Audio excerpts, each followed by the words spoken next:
right, so the first thing I would like from you, I have I've written on the board, the names of several world regions. And what I want you to do is write not your name, but your student ID number at the top of a sheet of paper. All right, I want to keep this fair and anonymous, so just give me your student ID number for now. And I want you to list these regions in the order in which they interest you, right? So we've got the Americas, Europe, Africa, the Middle East, South Asia, and East Asia. These are the various regions of the world we're going to be covering in this course. So rank them from most interesting to you to least interesting to you. And then just pass it forward. Right? Just be honest about it. There's no judgment, whatever. I'll explain what we're doing with this in a little while. But for now, just list in order of preference. So by the Americas, right, we mean North and South America. Europe, self-explanatory. Africa, self-explanatory. The Middle East, I would imagine, the Arabian Peninsula and its surroundings. South Asia would refer to, say, India and Pakistan. And East Asia would refer to China and Japan.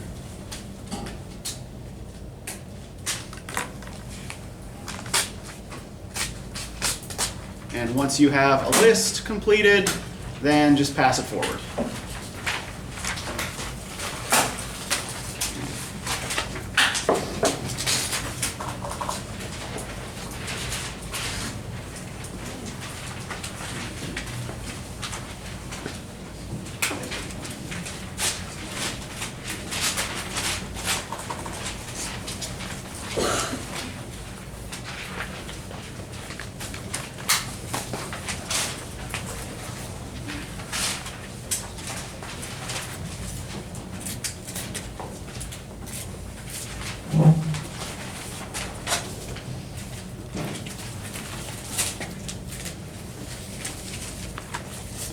Thank you, thank you, and thank you.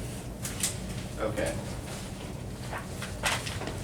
Explain what we're going to do with these in a little while.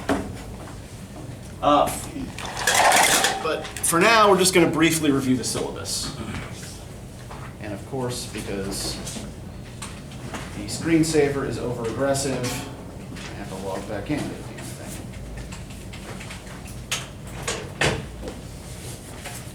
Okay, so if you were registered for the class prior to last week, you've probably already been able to have a look at the syllabus, right? Most of you have been able to review it. Do any of you have any questions about it before I get started talking about policies or anything? Okay, wonderful. Then here's the important stuff. Okay, so for those of you who do not already know me, right, I'm Dr. Moyer. Right, I know it's not spelled Moyer, the name is pronounced Moyer. My office is across the hall in room 239 in one of those kind of like pod broom closet-y looking things.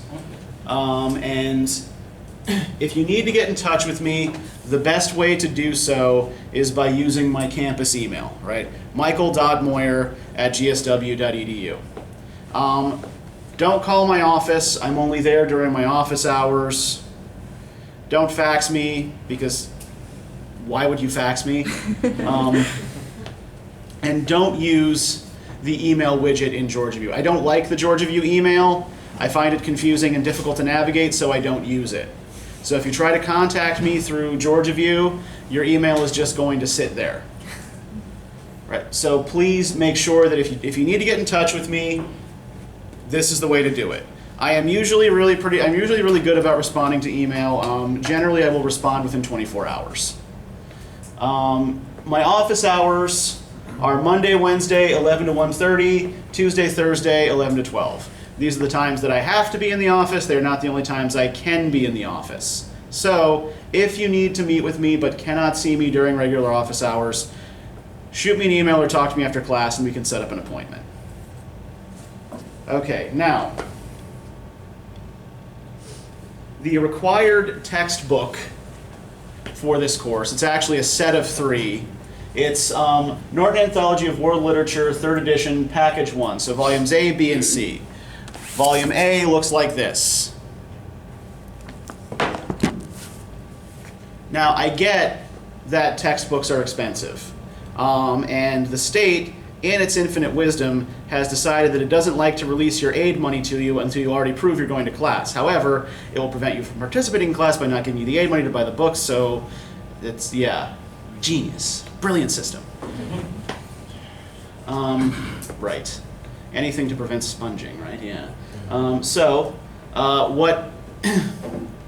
What we can do is this. If you do not yet have the textbooks and are not going to be able to get them, say, until your aid money is released, I would like you to come up and talk to me. Let me know who you are. I'll put your name on one list.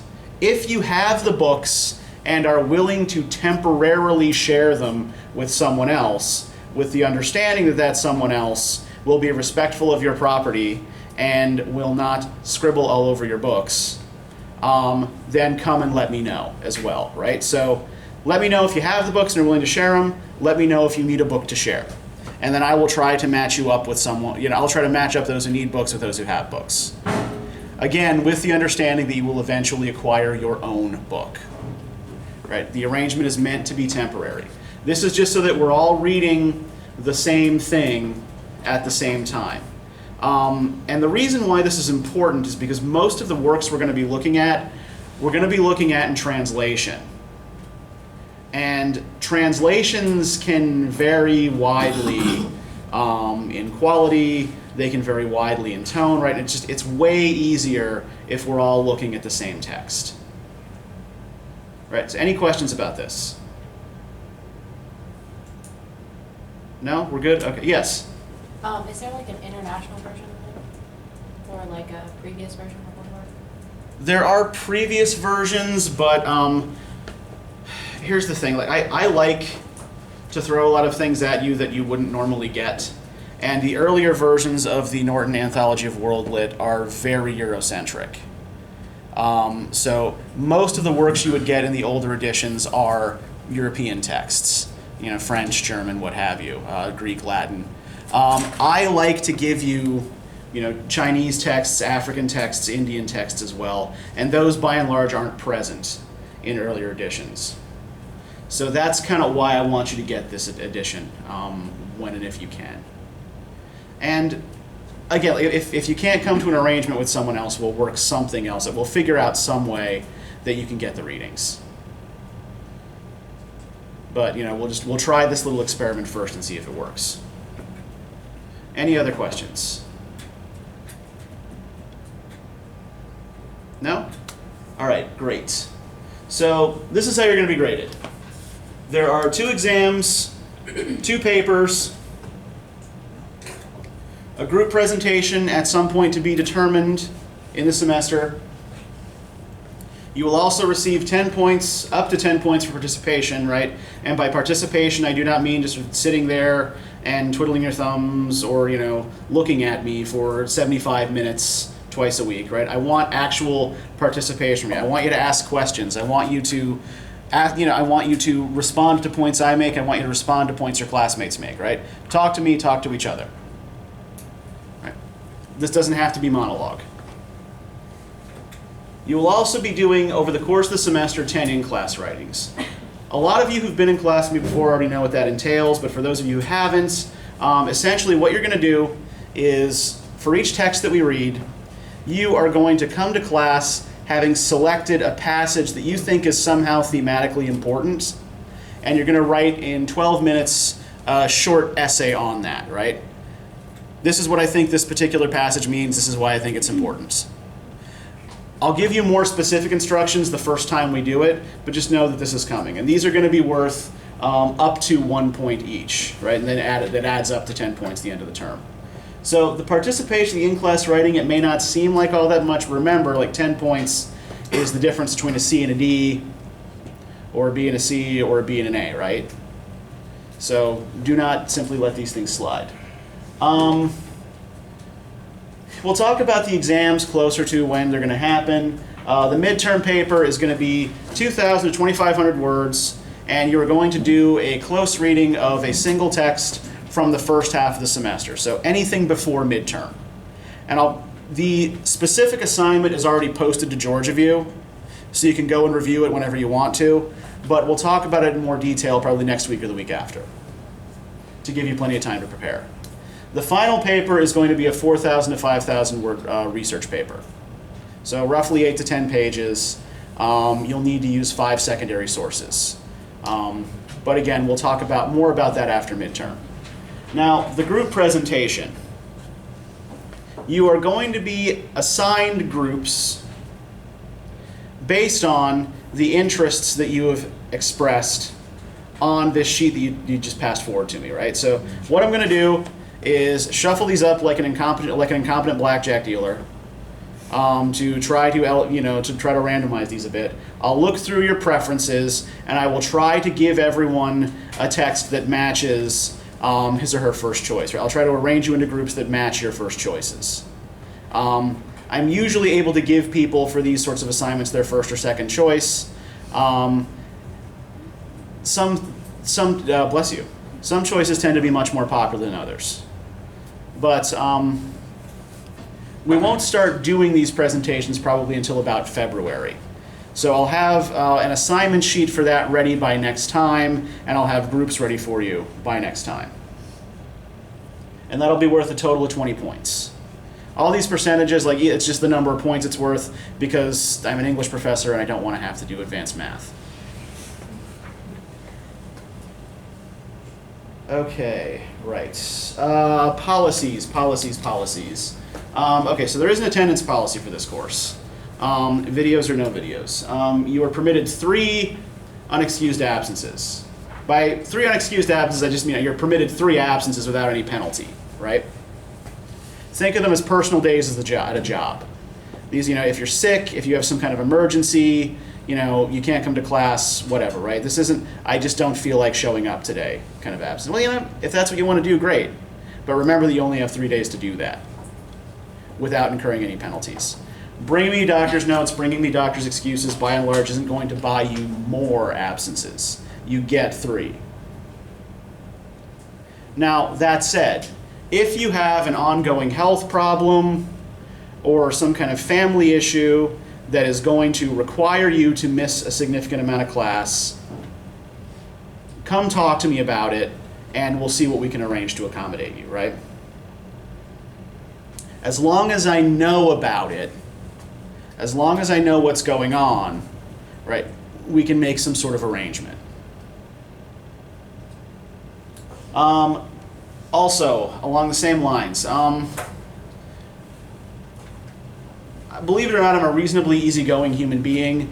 There isn't really that much that bothers me. Lateness really pisses me off. Right? Lateness really bothers me. I find lateness extremely irritating. It's rude, right? It's disrespectful to me and to the rest of the class. It's disruptive. And if we happen to be doing, say, a writing assignment at the beginning of class, it means that you're shooting yourself in the foot because you're not giving yourself enough time to do it. So I am always going to start class at exactly 12:30. And I expect everybody to be here by 12:30. Right? If you're not here when I get started, tough shit.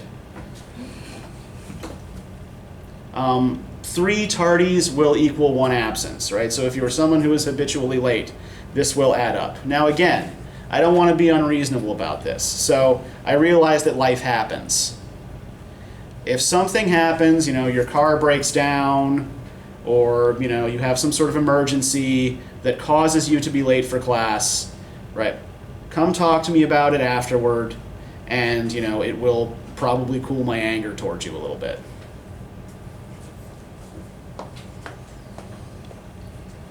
If you have any diagnosed disability, don't come and talk to me about it. We never need to have that awkward conversation.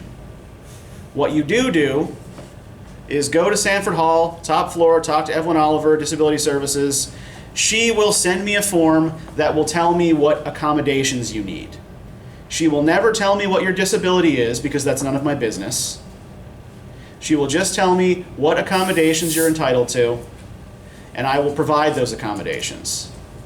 Right? So if you do need any particular accommodations, please get that taken care of as soon as possible so that you can get what you need from this class.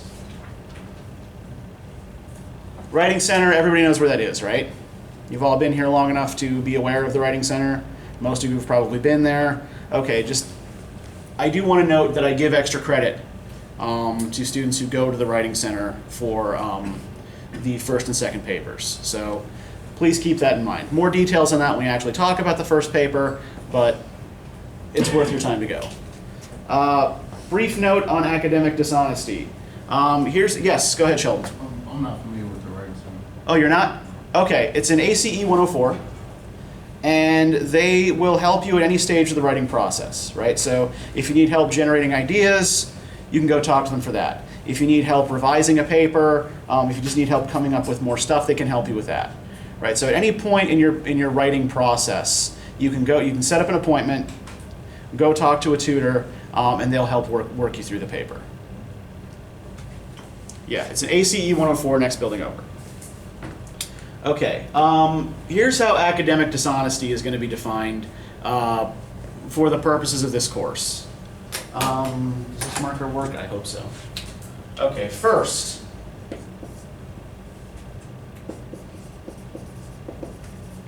turning in work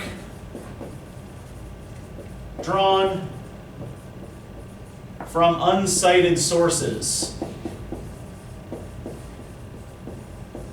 Right? This can be purely accidental, right? But if you are quoting from a source, you need to make sure that you are making it clear to me which portions are your own and which portions are quoted, and you need to give that source credit.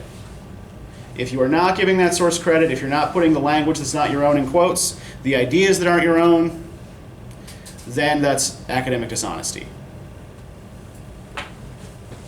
Secondly, turning in work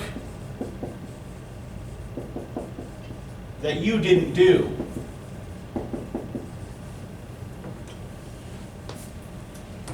This can mean cutting and pasting various things from the internet, putting it in a paper and putting your name on it. This can also mean buying a paper from, say, like one of those online paper writing businesses, right? One thing I'm going to say about those online paper writing businesses, it's usually pretty easy to tell when you bought a paper from one of them. By and large, they didn't read the thing that you're writing about, and they're just copying and pasting things from the internet. So if you're paying one of these assholes to write your paper, they're ripping you off, right? Don't do that. It's a waste of your money. Just write the paper yourself, right? You'll feel better, and you won't waste your cash. Third, turning in work from another class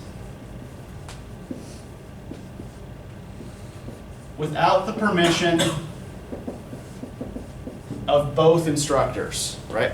So if you have an assignment that that for another class that seems to fit an assignment for this class, if you want to turn it in for both classes, you have to get my permission and the permission of the other instructor in order for that to be okay.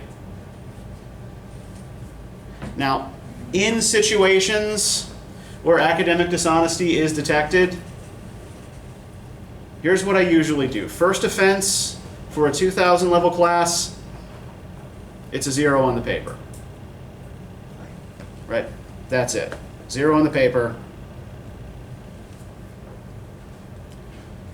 And I do always send a form to Darcy Bragg's office, right? And if you get 3 of those forms accumulated, then you are automatically suspended from the university. Second offense, automatic failure of the course. Right? That's it. You get 2 chances. If you blow the second one, you're done. Numerically speaking, if you blow the first one, you're probably done, but that's neither here nor there.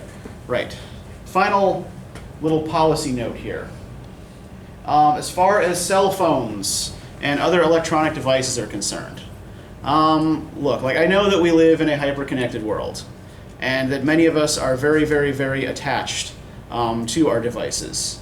However, for 75 minutes twice a week, I would like to just ask you politely to be willing to disconnect, right? Put the phone away, put the computer away. Don't worry about what's going on outside the classroom. Don't worry about what your friends and family are up to. They will still be there when you leave, right? You can text them or whatever when we're done. So just please try to keep your phones, iPods, whatever else in your bags, in your pockets for the duration of the class. I would also prefer that unless you have a compelling reason why I should allow you to do so, you take notes on paper rather than using a computer. And this is in part because having the computer out is distracting to people around you, and also because various studies have shown that students actually absorb more, they learn more when they take notes on paper than when they take notes on a computer. So it's actually better for you to take notes on paper, right? Because science. All right, one last thing, and then we will get into the material here. Does everybody understand how the course calendar works? Right, what I have listed here as homework on any given day, that's what we're going to be reading, that's what we're going to be talking about then the next time. So we're talking about these cosmogonic myths today. Next time, we're going to be talking about the first 5 tablets of the Epic of Gilgamesh. And then we'll be finishing Gilgamesh next week, and so on and so forth, right? Everybody gets that? Okay, I feel I need to explain this because sometimes people get a little mixed up, which is fine. It can be a little confusing. All right. So, I also want to direct you to the Georgia View site briefly, because I will post things here for you that will help you grapple with some of this material, right? So for each text that we're looking at, each set of text that we're looking at, I have a little browser tab here in the content browser, which includes, some of this is, links to art exhibits, museum websites. This BBC Radio in Our Time is a podcast on cultural, historical, religious, philosophical topics. They're usually about half an hour to 45 minutes long. It's a guy with a very refined British accent having very refined, sophisticated conversations with various famous British academics. So it's actually really good, really informative. It's better than I made it sound. You will also find, they're not there yet because I haven't finished them, but by this weekend, each of these folders will also include a bibliography. Some of this is for transparency's sake, right? I'm giving you the sources that I use to put a lecture together so that you can see where I'm getting my information from. And part of it is also to help you when you do your presentations and your papers, right? This way, I don't have to hear from you, I couldn't find any secondary sources. Well, I gave you secondary sources, right? I gave you lists of them, you chose not to use them. So choose to use them, please. That's what they're there for. All right, so any further questions about anything at all? We're good, we're sure? Last chance? Yeah, Josh. So we only have a midterm and a final. There's no quizzes or anything? The in-class writings will be sort of the substitute for quizzes. Yeah, those are in large part to keep you honest on the reading. Yes, Kayla. And the presentation will not be held during the final week? That won't be during final week. No, there will be a traditional exam. You'll do a presentation sometime during the semester. Yes, Starlene. So when we are using the secondary sources, Uh-huh. if that was the group that we were in, we could use 5 of those different links? The links are actually by and large not academic sources. They're more just to give you little bits of context. There will be a bibliography. It'll be a Word document that'll be posted there. And you can draw sources from that. Okay. Yes? What format do you like your papers written That'll be on the assignment sheets. That's all that information will be there. So basically Times New Roman 12-point font, double space. Or are you talking about citation format? Okay, MLA format. MLA format. Yeah, use MLA format. That'll be on the assignment sheets as well. All right. Anything else? Okay. Great. Then let's talk about myth.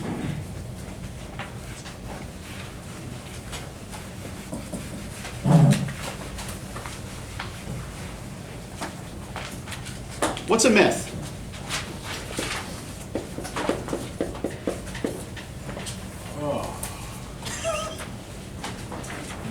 Yeah, Alexa. A symbolic narrative, sort of like a story telling how the world was created. Okay, yeah, it's symbolic narrative.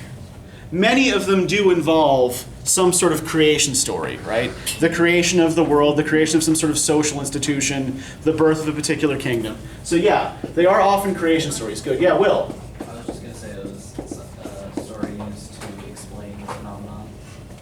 Yeah, that's one particular theory of myth, right? Is that it's a pre-scientific explanation for natural phenomena. Although a lot of myths are also about social phenomena.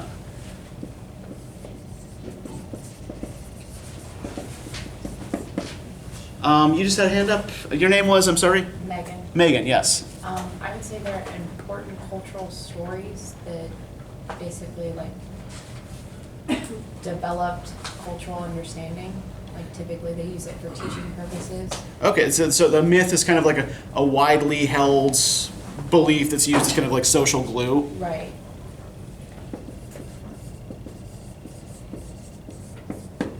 Anybody else?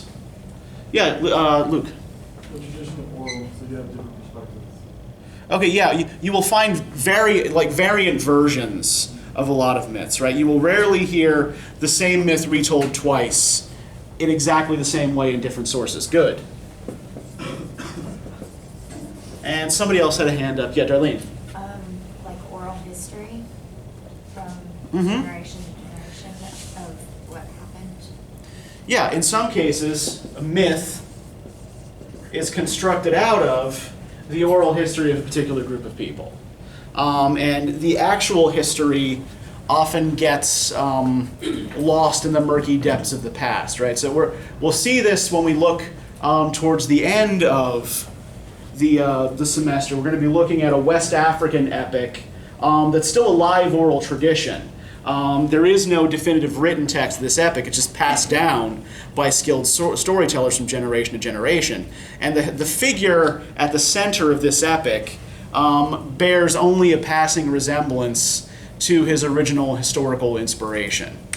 Yeah, I mean, in a sense, you're all right.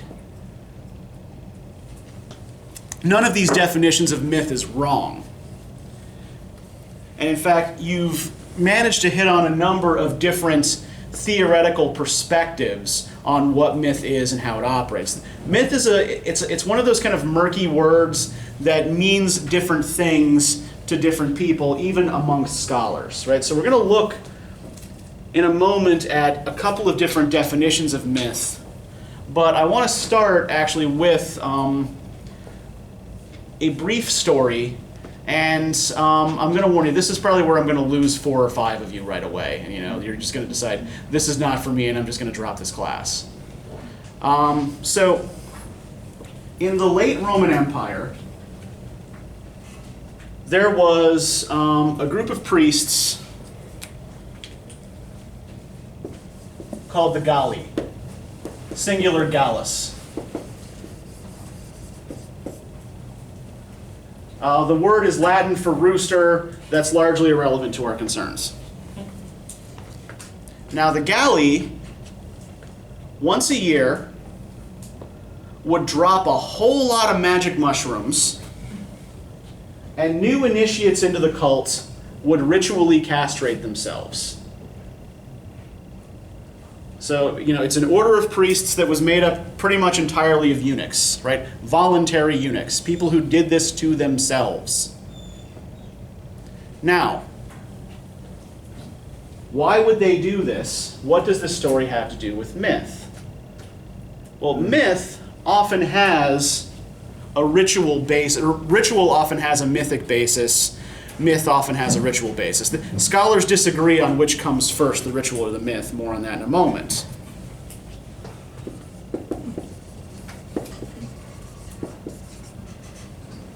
The narrative that these priests used to justify their actions went something like this.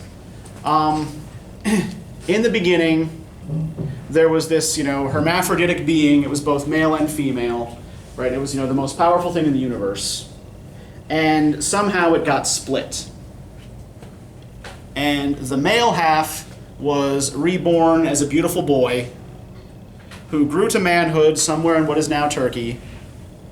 And when he was about to be married, was suddenly confronted by the female half that he lost. The goddess whom ancient Romans and ancient people of Asia Minor called Cybele, this kind of general mother goddess figure. And when he was confronted with the full divine majesty of Cybele, this young man, whose name was Attis, went insane and castrated himself. And from his blood grew all sorts of wondrous plant things. So this is the story that these guys connected with this particular ritual. So we're going to look at 4 potential explanations for the connection between the myth and the ritual. The first, and probably the oldest definition, was proposed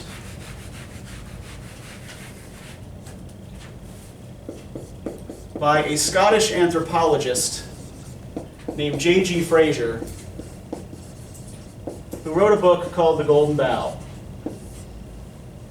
Anybody familiar with Fraser, The Golden Bough? Anybody? Okay, yeah, Zach. It's the... Oh. Wait, the phrase or the book? The book. Oh, it's where the whole hero myth thing comes from. Mhm. The hero has to travel, receives a boon, saves a princess. All that. That's actually closer to Joseph Campbell's Right. theories, yeah. Fraser is the dying god guy. Oh yeah, the fertility gods, the priests and stuff, they be treated like kings and royalty throughout all their lives. Yeah. And then they butcher them and spread their blood in the fields. Yeah, exactly, yes. So Fraser saw all ancient religions basically as fertility cults, right? That their whole purpose was to ensure that the people, the animals, and the land continued to be fruitful. And so, he reads a number of ancient myths as records of these sort of gory human sacrifices, right? Where, a sacred king is slaughtered to ensure the fertility of the fields. Now, in the case of these Galli, they're not slaughtering themselves, they're not killing themselves, but they are committing an act of violence upon themselves. And in terms of Fraser's theory, right, what's Fraser's primary concern? Or what does he think myth is primarily concerned with? Fertility, yeah. So, the fact that these guys are depriving themselves of the organ of fertility, right, they're trying to ensure the fertility of the land, Fraser might argue, by denying their own future fertility. So Fraser sees myth and ritual as essentially kind of primitive applied science. This was very close to the definition of myth that Will offered, right? That it's you do things a certain way because you expect to get something from the gods or the spirits or whatever from it. Yes. Wouldn't that mean, though, that he was reading for the purposes of the self-confirming bias? Yeah, probably. So there was no accurate... Yeah, I mean, Well, and that's the, Fraser was basically, and he was an armchair anthropologist at the turn of the 20th century, right? He didn't actually really sort of go out and explore the various cultures he was talking about. Much of his knowledge of them came from books. I mean, there is a whole hell of a lot of human sacrifice in ancient myths and stuff. Mm-hmm. Although, a lot of it, from what I remember, a lot of it isn't a king that's being sacrificed, it's just a person, like they're just sacrificing a human. Or not even a king, quote unquote king. Yeah, well, one would think it would be kind of hard to maintain government continuity if you kill the king every year. It's not like it's not like a priest system. Well, it's yeah, not like yeah. someone's being pampered, it's just... Right, just some random we don't thing, like yeah. that anymore. Well, and that's another thing that Fraser doesn't really take into account is that different cultures often had different purposes. For example, like the Aztecs, by and large, sacrificed prisoners of war because their whole purpose was just trying to keep the sun from going out. Right. So more on that when we talk about Mesoamerican myth later in the term. But let's stick with this for a second. Now, second possible explanation here comes from a guy by the name of Claude Lévi-Strauss.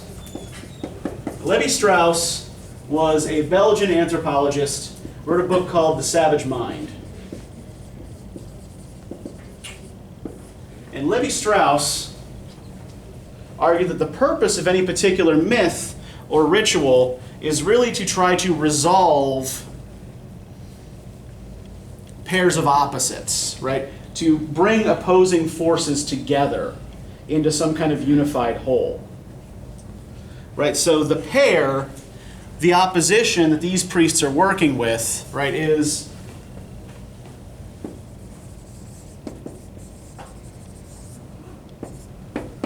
this male-female binary, right? This male-female opposition.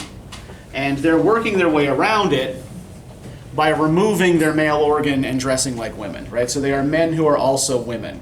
They embrace androgyny to try to resolve that tension, that opposition. Lévi-Strauss argues that all myths basically tend towards this kind of resolution. Third explanation we're going to be working with here comes from a Romanian philosopher named Mircea Eliade. And Eliade wrote a book called The Sacred and the Profane.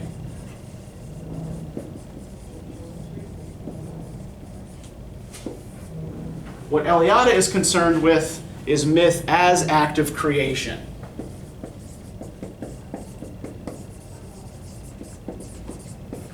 That the myth always brings some new state into being.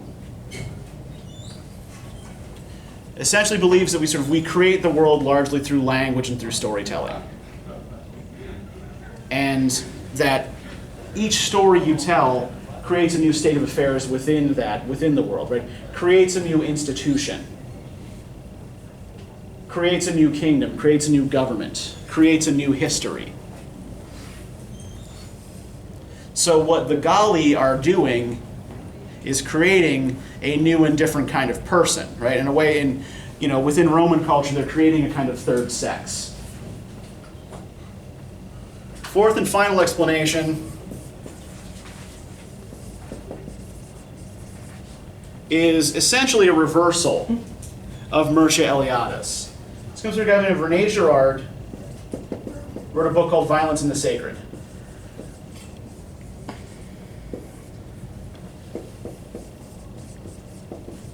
Girard argues, Eliade argues that the myth comes first, the ritual comes after.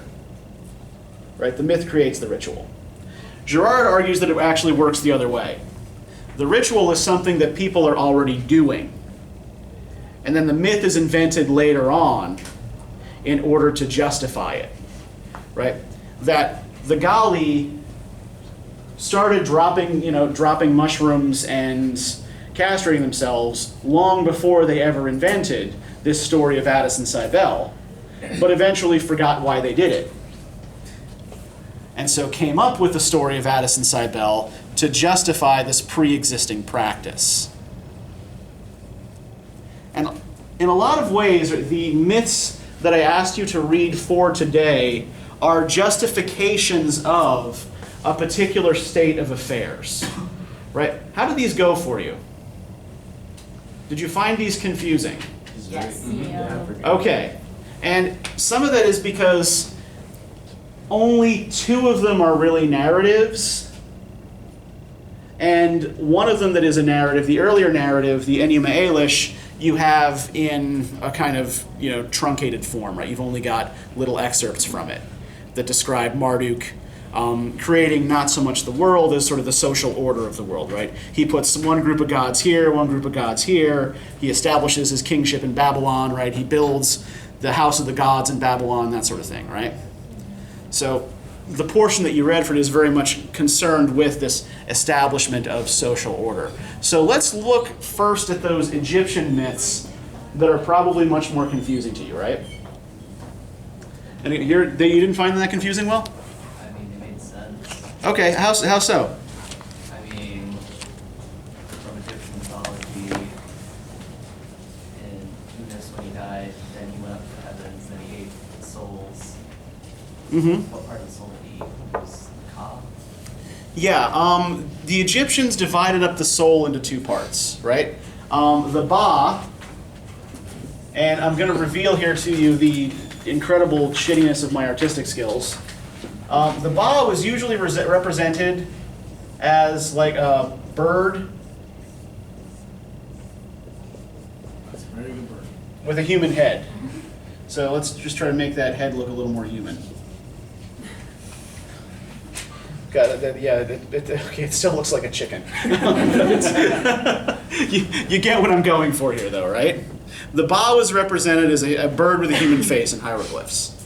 Now, the Ba was the part of your soul that was essentially you, right? This is the part of you that lived on after your death, your personality. You also had what was called a Ka, and the Ka was your vital spark.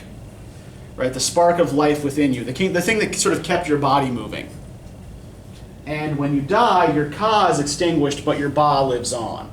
And the tomb is built to accommodate your Ba and to help your Ba move on into the more interesting portions of the afterlife. Because I would imagine that being locked up in a dark, lightless, airless room for centuries is probably not much fun. Yes, Megan. For the Ka, is that like a physical motivation, or is it more like a actual like goal-oriented motivation? Yes. It's kind of both. Now, an ordinary person has 1 Ka. If you are a god or a pharaoh, and a pharaoh is a god, right? They worship pharaohs as gods. Then you have many Kas. And what is happening in this cannibal spell for King Unis, right? The reason they're calling it a cannibal spell is because he is eating the Kas of older generations of gods in order to ascend into the horizon, right? And become a star. Now the status of the horizon here is itself Ak is the Egyptian word for horizon.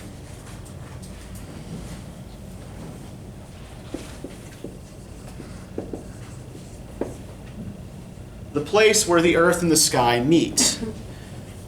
This is a very, very important spot in a lot of ancient religions. Right? In fact, many ancient myths talk about the separation of earth and sky. If we think about that Greek myth, right, the bit that you looked at from Hesiod's Theogony, that's the main thrust of what's going on there, right? Kronos, the leader of the Titans, literally castrates his father, the sky, to separate his body from his mother's body, the earth. There's an Egyptian myth in which Geb, the earth, is constantly mating with Nut, the sky.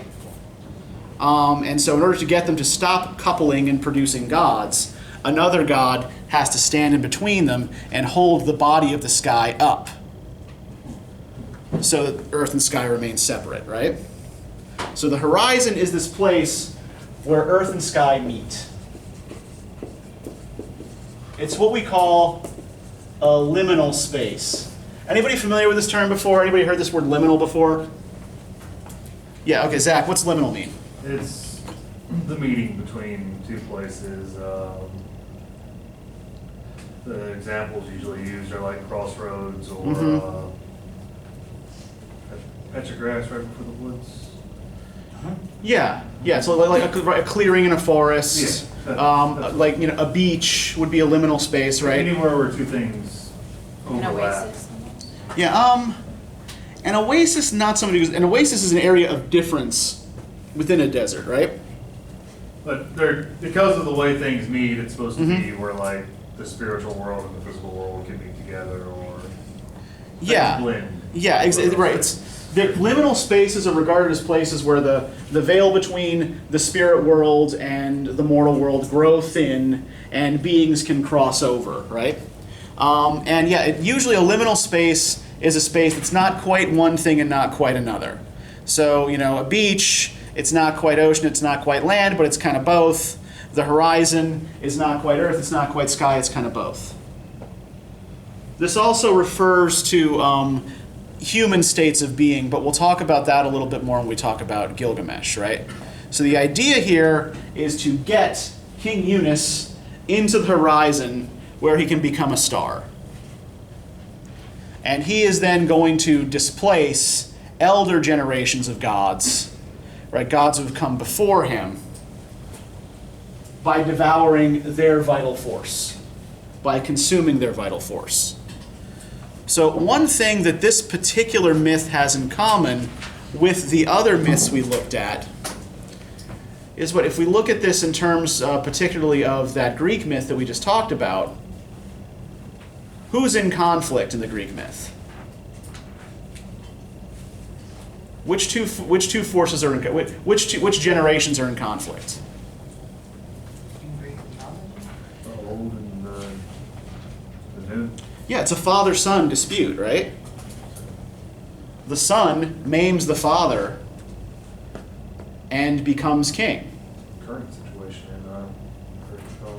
Yeah. This is a very similar thing is happening here, right? All of these myths in some way involve the displacement of an older generation and a new social order, a new cosmic order promoted by a younger generation. So in this case, King Yunus displacing previous pharaohs and elder generations of gods. In the case of the great hymn to the Aten, does anybody know anything about the historical context for this? Have any, pardon? The sun. Yeah, the Aten was the sun disk. And it was not traditionally in Egypt worshipped as a deity in its own right. It was an aspect of the sun god Ra. And when represented in art, the Aten usually looked something like this. It was, you know, a solar disk with a bunch of rays coming out, and, you know, the Ankh, the symbol of life, then at the end of each of the rays. So it's a sort of life-giving force. Now,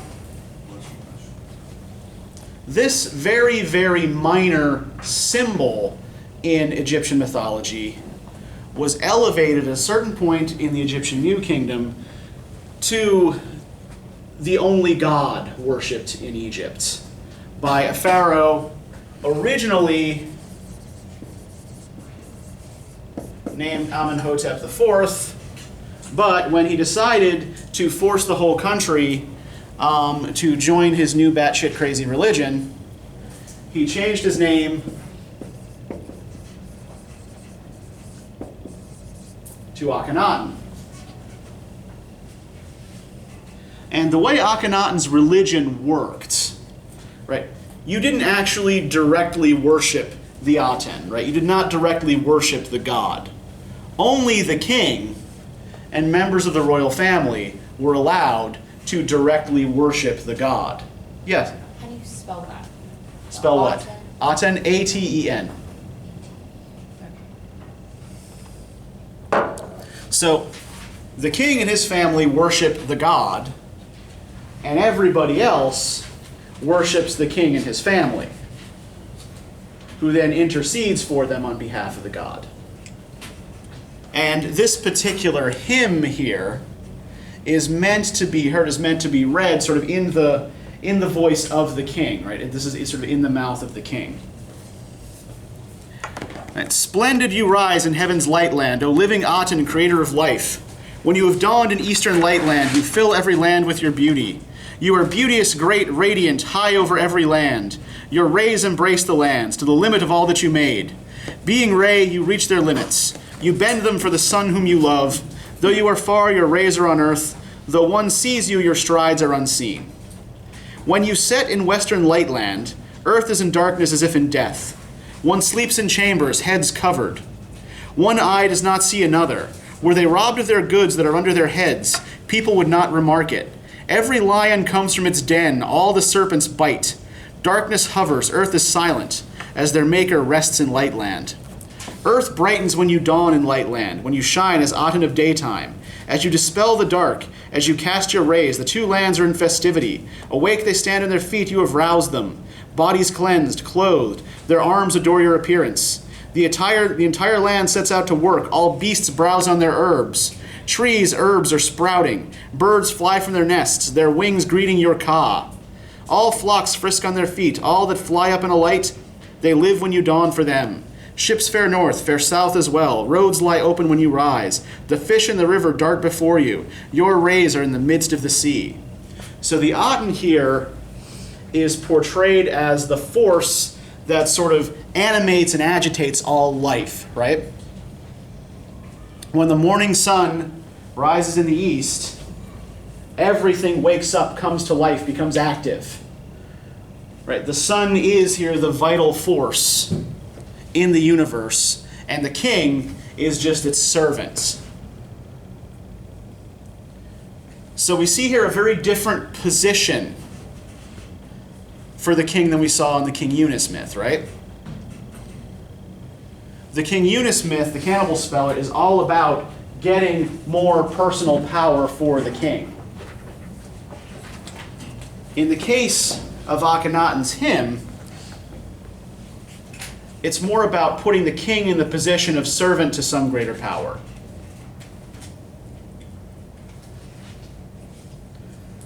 So in both cases, we're putting the king into a kind of liminal space, right? We're planting King Eunice in the horizon, and we're planting King Akhenaten as a sort of intercessory figure,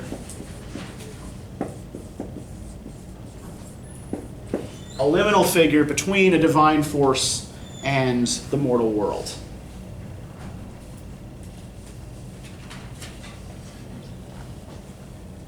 Now, what did you make of the little bit of Babylonian myth that you had here, for the little bit from the Enuma Elish? How'd that go for you? We haven't really talked much about that yet.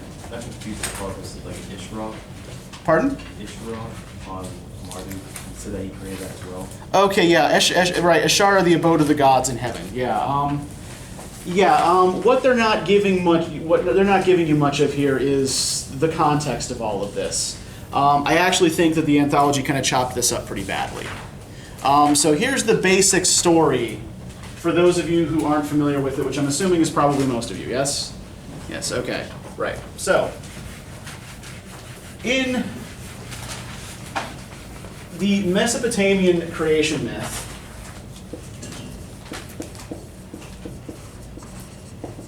Doesn't everybody come from the river with the Mesopotamian one? well, from the water.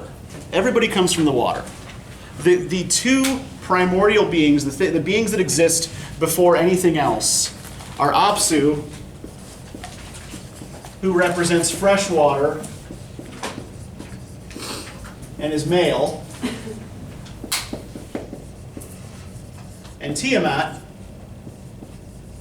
who represents salt water and is female. That makes perfect sense given the geography. Okay, explain.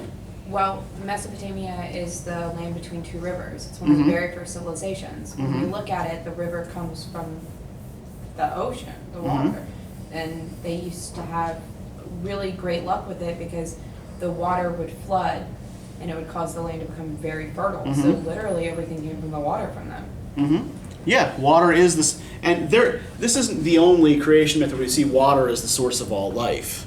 But yeah, most of those that we see coming from this particular part of the world, do see things in those terms. When we talk a little bit about the book of Genesis in a couple of weeks, we'll be looking at a similar sort of situation.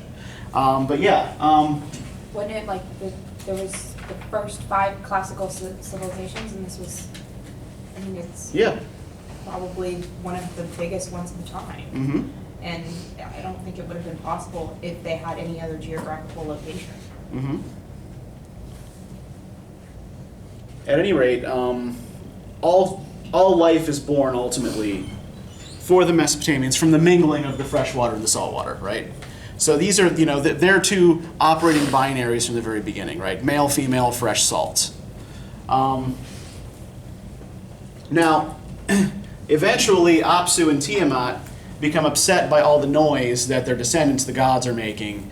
Apsu decides to destroy the gods, is defeated by the god of wisdom and magic, Ea, and killed. Tiamat becomes very, very angry at the death of her husband, and is killed by a yet younger generation of gods, specifically by the storm god Marduk, who then uses her body to create the universe, right? He, makes like the mountains out of her backbone, uses, like the dome of her skull to create the sky, and, all sorts of things of that nature, right? So essentially, the entire world in the Mesopotamian conception of it is crafted from the carcass of a dead sea dragon. So enjoy that image for a moment.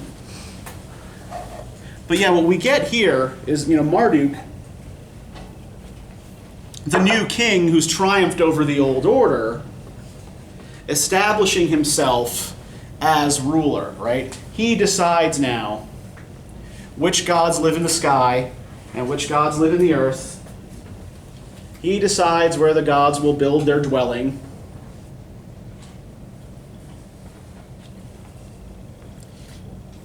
What he's doing here is providing a model for Mesopotamian kingship. So here, we had in King Eunice, the king becoming a god. Mortal king becomes god. In Akhenaten, mortal king interceding between God and humans. And in the Mesopotamian myth, we have God as first king, right? God establishing the order of kingship. This is the way things are going to go. This is how your society is going to work. And in fact, why are human beings created in this myth? To carry the weight of the gods. Yeah, so the gods don't have to do anything. Look on page 36 here, right? I shall create humankind. They shall bear the gods' burden, that those gods may rest. So the whole purpose of human beings in the Mesopotamian view of the universe is to serve the gods and to do the work that the gods do not want to do. Right? Let human beings till the earth, right? Let human beings raise livestock. Let them make offerings to the gods can then live on. Right? Lazy fucking gods.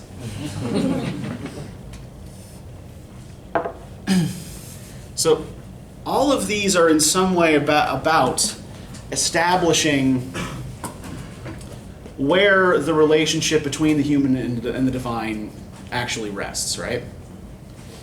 Can human beings ascend to godhood? Are human beings subservient to gods, right? We can find almost all of this, the explanations for almost all of this, in a particular culture's creation myths. Now, we call a creation myth a cosmogony. Anytime you see this G-O-N letter combination in a word that sounds like it might be derived from Greek, like, a science-y or scholarly kind of word, this just about always means birth. So cosmogony, translated from Greek, literally means, birth of the cosmos, birth of the universe. And the universe, as most ancient peoples conceived of it, was not just a physical space. It was also a social order. And that's the point that I'm sort of trying to make by linking these myths up together. Now, when we look next time at the beginning of the Epic of Gilgamesh, we're going to be dealing with similar sorts of issues, similar sorts of questions about where human beings fit into the cosmic order. What do you do with a human being who is himself part a god? The actual math on this is a little fuzzy. They say that Gilgamesh is 2/3 a god, 1/3 a man. How do you have 3 parents? I don't. That's weird. All right, we're not gonna go into that. But what do you do with human beings who are not clearly part of one world or the other, right? Which world do they then belong to? Kill the best friend. Pardon? Kill the best friend, apparently. Yeah. Who also belongs to 2 worlds. It doesn't say more about the culture than anything else. Yeah, and that's one thing that I do want us to try to do overall. And I thank you for raising that point, actually. I want to try to read each of these texts more or less sympathetically, right?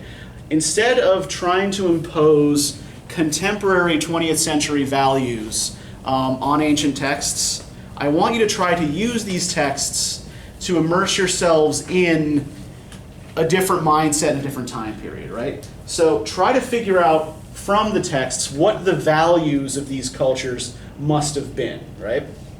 We're not looking, by and large, particularly in this early part of the course, at texts that were written by 20th century Western Christians, right? So try to imagine, based on texts like the Enuma Elish or Gilgamesh, like what it must have been like to have been, a Babylonian in the 3rd millennium, right? How did these people conceive of themselves and the world around them? How is it different from the way we conceive of the world around us? And it's, and it's hard, it's challenging, but I think in a lot of ways that's where some of the value of these texts lies, is, its ability to put us in a different time and place. All right, does anybody have any questions about any of this?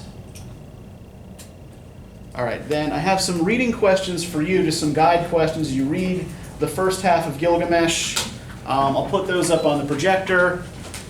You are otherwise free to go. You can do whatever you want with these guide questions. You can photograph them. You can write them down, whatever works for you. Yeah, Josh.